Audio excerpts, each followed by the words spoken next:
नमस्कार दोस्तों, मैं मंथोर आपका स्वागत करता हूँ SDR टीचिंग के मेरे इस चैनल में।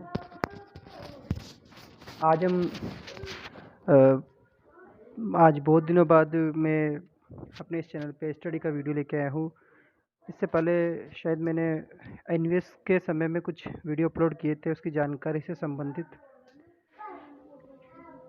हालांकि NTA नेट पर ये मेरा पहला वीडियो है जो मैं आपके सामने ला रहा हूँ। इसमें ज़्यादा किसी विशेष टॉपिक पे बात नहीं की जा रही है, बस एक बेसिकली सिंपल से क्वेश्चन पे मैंने ये वीडियो बनाया है। और वो क्वेश्चन ये है कि नेट क्या है, व्हाट इज़ नेट। तो कई ऐसे लोग हैं जो भी BA कर रहे हैं या MA में है, तो शायद उन्होंने हायर एजुकेशन में जाने का रास्ता तय किया हो, या फिर जो भी कोई अभी स्टडी कर रहा हो और ये जानना चाहता हो कि हायर एजुकेशन में करियर कैसे बनाया जाता है, किस प्रकार हम किसी कॉलेज में पढ़ा सकते हैं। तो इसीलिए मैं ये वीडियो बना रहा हूँ। तो ये वीडियो सपोर्ट करेगा सबसे ज़्यादा जो एकदम नए स्टूडेंट है, जिन्हें इसके बारे में कोई भी इन्फॉर्मेशन नहीं है कि नेट क्या होता है, या फिर ऐसे स्टूडेंट जिन्हें थोड़ा बहुत पता है कि और ज़्यादा कुछ पता नहीं है, तो उनके लिए भी ये वीडियो काफ़ी मददगार साबित होगी कुछ चीज़ें पता करने में। किसी भी एग्ज़ाम को देने से पहले आवश्यकता होती है कि उस एग्ज़ाम के बारे में बारीकी से डिटेल को जाना जाए। बारीकी से डिटेल को, जैसे कौन सी संस्थान उस एग्ज़ाम को करा रही है, उससे संबंधित जानकारी थोड़ी बहुत, और उसके अलावा उसकी कट ऑफ वगैरह, उसका सिलेबस, उसके बुक्स वगैरह, ऐसी काफ़ी सारी चीज़ें होती हैं जिनके बारे में भी जानकारी होना आवश्यक है। तो मेरा ये वीडियो इसी बात पे आधारित है कि नेट क्या है, व्हाट इज़ नेट। तो हम पूरी चर्चा इसी पे करेंगे, लेकिन इससे पहले हम बात कर लेते हैं कुछ मीनिंग पे जो अक्सर नेट के एग्ज़ाम में भी पूछे जाते हैं। इसके अलावा अदर एग्ज़ाम होते हैं उनमें भी ये फुल फॉर्म है जो अधिकतर बार पूछी जाती है, तो और इनको जान लेना अच्छा भी है। तो आइए कुछ फुल फॉर्म पे गौर करते हैं। जैसे सबसे पहले बात करते हैं NTA।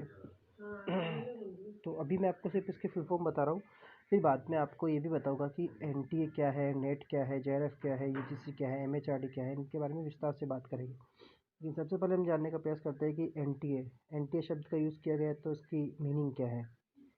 तो यह वीडियो उन सभी बच्चों के लिए है या उन सभी दोस्तों के लिए है जो नेट की तैयारी कर रहे हैं। इसमें सेकंड पेपर का रोल नहीं है, हम फर्स्ट पेपर में ही काम आने वाली चीज़ें हैं, और तो आप इसे देख सकते हैं, आप सबके लिए हेल्पफुल वीडियो होगा। तो आइए बात करते हैं। NTA का फुल फॉर्म है नेशनल टेस्ट एजेंसी, यानी राष्ट्रीय परीक्षा संस्थान। और नेट की बात करें तो नेट की फुल फॉर्म है नेशनल एलिजिबिलिटी टेस्ट, यानी राष्ट्रीय पात्रता परीक्षा। और JRF की बात करें तो JRF है जूनियर रिसर्च फेलोशिप, यानी कनिष्ठ अनुसंधान छात्रवृत्ति। UGC की फुल फॉर्म है यूनिवर्सिटी ग्रांट कमीशंस, विश्वविद्यालय अनुदान आयोग। MHRD का अक्सर क्वेश्चंस कई एग्जाम में पूछे जाते हैं, तो ये है ministry of human resource development. तो ये कुछ फुल फॉर्म है। अब हम आगे जानने का प्रयास करेंगे कि JRF क्या है, UGC क्या है, और MHRD क्या है, NTA क्या है। तो ये वीडियो उन सभी के लिए हेल्पफुल होगी जो भी नए हैं और कुछ नया सीखना चाहते हैं। तो आइए शुरू करते हैं कि आपका बेसिक प्रश्न है, नेट क्या है। आखिर नेट की आवश्यकता क्यों पड़ी। और अभी कई लोगों को नेट के बारे में पता नहीं है, और कई लोगों को कन्फ्यूजन होता है इनमें,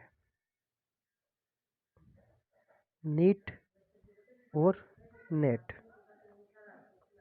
तो नीट तो जो होता है वो जो भी डॉक्टर की पढ़ाई होती है उसके लिए नीट एग्ज़ाम क्लियर करना पड़ता है, उसके बाद आप डॉक्टर की स्टडी कर सकते हैं। लेकिन नेट जो होता है ये होता है कॉलेज के लिए।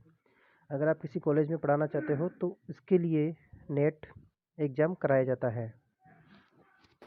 अब जरा इसकी हिस्ट्री को हम जानने का प्रयास करते हैं। तो नेट का जो एग्ज़ाम है, यानी NET national test agency, sorry national eligibility test, इस एग्ज़ाम को कराया जाता है UGC के द्वारा। अब अगर नेट से पहले हमें यूजीसी के बारे में समझना होगा और यूजीसी क्या है इसके बारे में जानना होगा, लेकिन इससे भी पहले हमें जानना होगा एमएचआरडी के बारे में। एमएचआरडी यानी ministry of human resource development, मानव संसाधन विकास मंत्रालय। तो थोड़ी बहुत जानकारी तो मैं आपको इस वीडियो के माध्यम से दे दूंगा, और अगर आपको विस्तृत जानकारी चाहिए तो वीडियो में कुछ लिंक दिए हुए हैं जिन पे जाकर के आप इसकी विस्तृत जानकारी प्राप्त कर सकते हैं। तो सबसे पहले हम जानते हैं एमएचआरडी। एमएचआरडी यानी मानव संसाधन विकास मंत्रालय, जिसका वर्तमान में नाम कर दिया गया है शिक्षा मंत्रालय।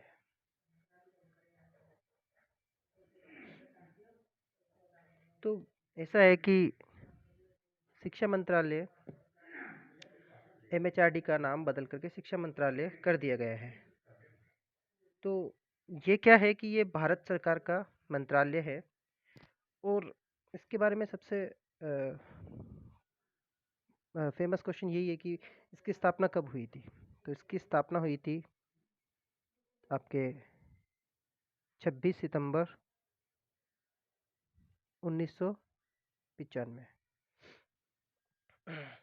तो हम इस वीडियो के साथ साथ हमारे कुछ क्वेश्चंस भी तैयार होते जाएंगे, तो हम उस पर भी फोकस करते रहेंगे तो हमारे लिए अच्छा रहेगा। मतलब मेरा मानना ये है कि आप किसी भी चीज़ के बारे में जानकारी ले रहे हो तो उसके साथ उसकी क्यूरीज भी पूरी करते जाइए साथ के साथ, तो आपकी नॉलेज बढ़ती जाएगी और यही हमारे आगे की स्टडी में काफ़ी काम आएगी ऐसी चीज़ें। तो 26 सितंबर 1995 इसकी स्थापना हुई, और 1961 के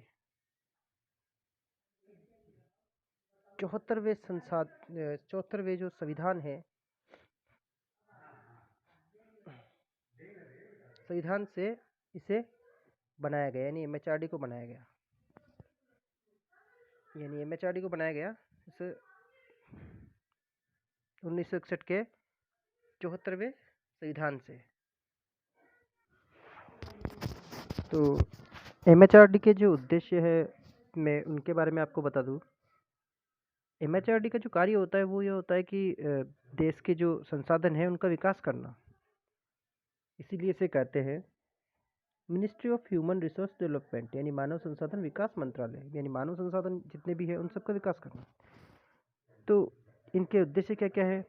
देश में ज़्यादा से ज़्यादा लोगों को साक्षर करना, देश में शिक्षा के अवसर को बढ़ाना, अंतर्राष्ट्रीय शिक्षा को सहयोग करना, शिक्षा के लिए राष्ट्रीय नीति का निर्माण करना और शैक्षणिक गुणवत्ता में सुधार करना, देश में शिक्षा नहीं है वहाँ तक पहुँचाना और गरीब महिलाओं पर ध्यान देना।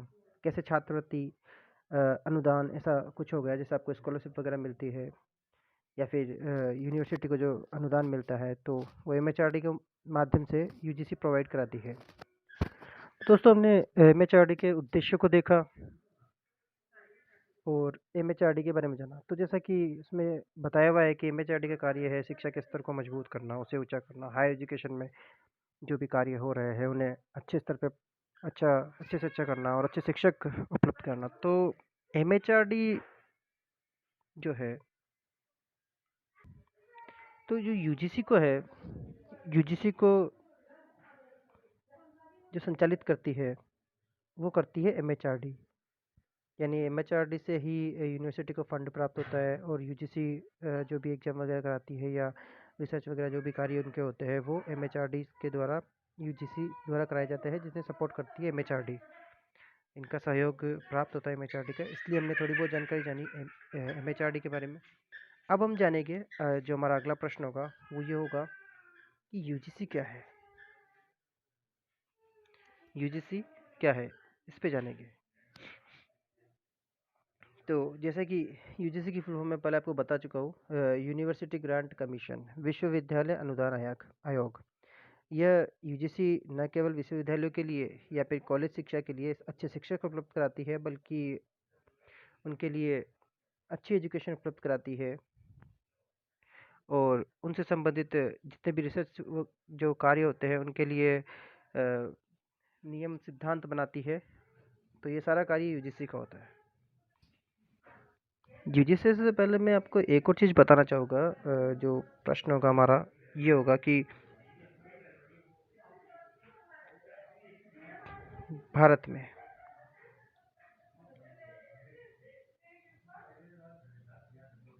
उच्च शिक्षा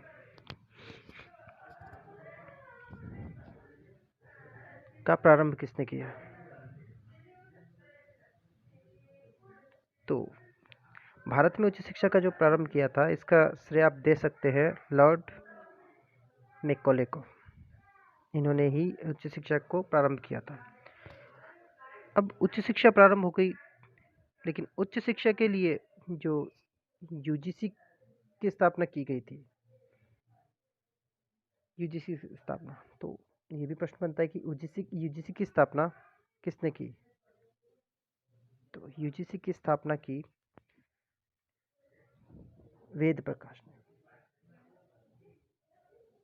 तो आपका एक और प्रश्न यहाँ से, मतलब साथ के साथ अपनी जो भी आपके क्वेश्चन रही है उनके भी जवाब पाते जाइए। मतलब ये आवश्यक नहीं कि आप इनके नोट्स बनाए लिखें, नहीं, आप इस वीडियो को 2-3 बार देख लीजिए, आपको आवश्यक जानकारी तो मिल ही जाएगी। इसके अलावा जो बेसिकली क्वेश्चन है वो भी आपको आपके तैयार हो जाएंगे। तो बीच बीच में जो भी क्वेश्चन आ रहे हैं उन्हें आप सुनते जाइए, आपको नोट्स बनाने की आवश्यकता नहीं है इसके लिए। कभी फिर से भूलने लगो तो फिर आप इस वीडियो को देख लीजिए। तो ये चीज़ें आप में नोट्स बनाने की आपको आवश्यकता ही नहीं होगी, और बेसिकली जो चीज़ें हैं वो आपके दिमाग में क्लियर हो जाएगी। तो यूजीसी की जो स्थापना की थी वेद प्रकाश ने की थी। अब क्या हुआ था कि 1945 में, यानी 1945 में यूजीसी का गठन किया गया था। यूजीसी का गठन किया गया था। तो उस समय क्या था कि इसका गठन इसका गठन किया गया था, तो अलीगढ़, बनारस, दिल्ली दिल्ली जैसी यूनिवर्सिटीज़ है, उनके लिए यूजीसी का गठन किया गया था, ताकि उनमें एक अच्छी शिक्षा का प्रसार हो सके, अच्छे शिक्षक उनके द्वारा मिल सके और उनके शिक्षा में सुधार किया जा सके। इस हेतु आपका 1945 में यूजीसी का गठन किया गया, और 1956 में एक्ट आया, यानी 1956 में यूजीसी एक्ट लागू हुआ, एक्ट लागू किया। लेकिन 1953 में, ये 1953 में इसकी आधिकारिक घोषणा की गई, आधिकारिक घोषणा की गई। तो 1953 में तो घोषणा हुई और 1956 में इसका एक्ट आया। तो इसके तहत आपकी यूजीसी की स्थापना हुई, ठीक है। और आपको इससे संबंधित और भी जानकारी चाहिए तो आप, मैं इसका लिंक आपको दे दूंगा जिसमें यूजीसी की पूरी जानकारी आपको मिल जाएगी, तो उससे आप जानकारी प्राप्त कर सकते हैं। तो इस प्रकार से यूजीसी ने का गठन किया गया, और बाद में यूजीसी ने हायर एजुकेशन की तरफ कार्य किया। तो इसके तहत पहले क्या होता था कि आज़ादी से पहले जो शिक्षा के लिए, उच्च शिक्षा के लिए हमारे स्टूडेंट्स को, या फिर हमारे जो छात्र हैं उन्हें हायर एजुकेशन की शिक्षा के लिए बाहर जाना पड़ता था, विदेश से शिक्षा लेनी पड़ती थी। तो इसीलिए फिर हायर एजुकेशन की व्यवस्था यहीं पे की गई, जिससे कि यहाँ के लोग यहीं से शिक्षा प्राप्त कर सकें। तो इसलिए उच्च शिक्षा के लिए मैकॉले ने कार्य किया। मैकॉले ने कार्य किया और उच्च शिक्षा में कई कार्य हुआ, तो इसमें सुधार की आवश्यकता थी।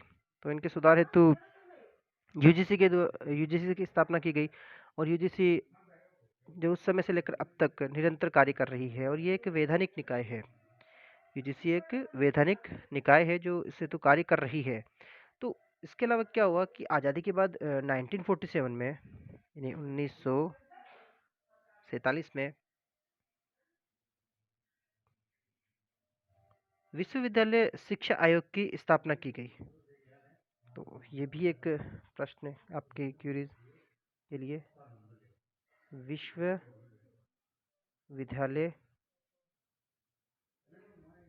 अनुदान आयोग। तो विश्वविद्यालय अनुदान आयोग की स्थापना 1947 में की गई थी, और किन के द्वारा की गई थी? तो ये थे जो स्थापना की गई थी, तो उस समय इनके अध्यक्ष कौन थे? तो अध्यक्ष बनाए गए थे doctor Radhakrishnan ji. In doctor Radhakrishna Sarvepalli बोल सकते हैं आप, या फिर एस राधाकृष्णन, जो भी आप कहो। तो डॉक्टर एस राधाकृष्णन द्वारा इसकी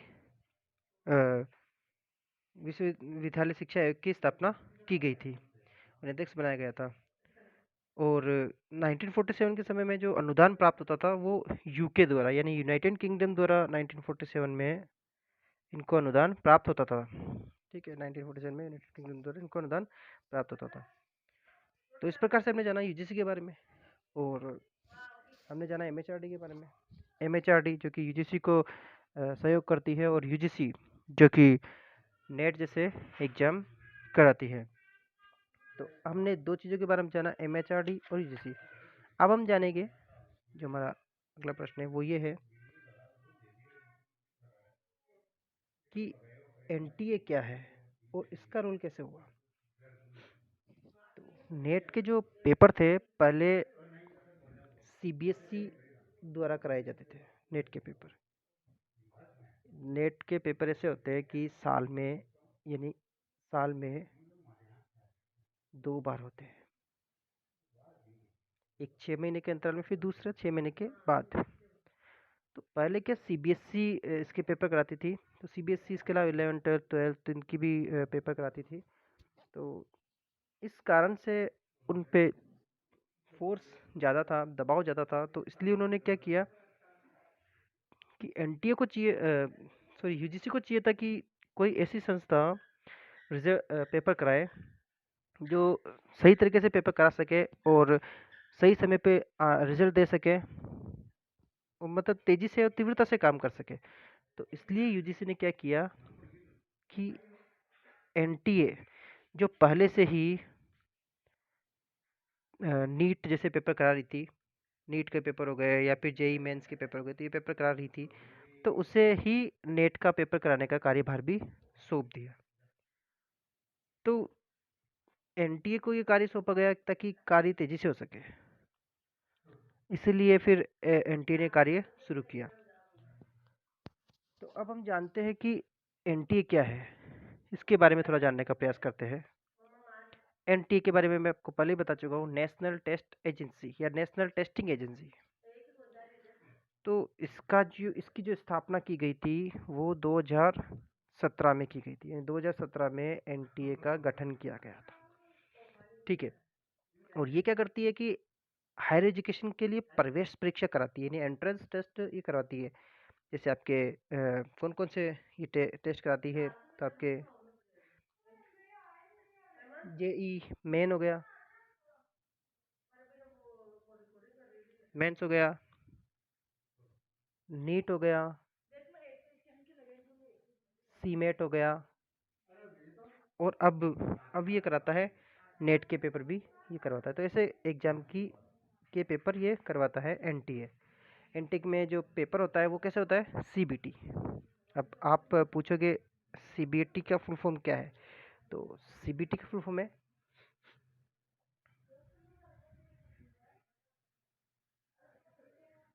कंप्यूटर बेस टेस्ट, यानी कंप्यूटर पर आधारित टेस्ट। तो ये कंप्यूटर के आधार पे, यानी कंप्यूटर पे आपका टेस्ट कराती है। पहले पेपर जो नेट का होता था, जो सीबीएसई कराती थी, तो वो ऑफलाइन हुआ करता था। अब ये पेपर आपका ऑनलाइन होता है कंप्यूटर के बेस पे। तो इस प्रकार से एनटीए को भी काम सौंपा गया है। तो अभी जो पेपर कराए जाते हैं वो एनटीए द्वारा कराए जाते हैं, और पहले जो पेपर कराए जाते थे वो सीबीएसई द्वारा कराए जाते थे।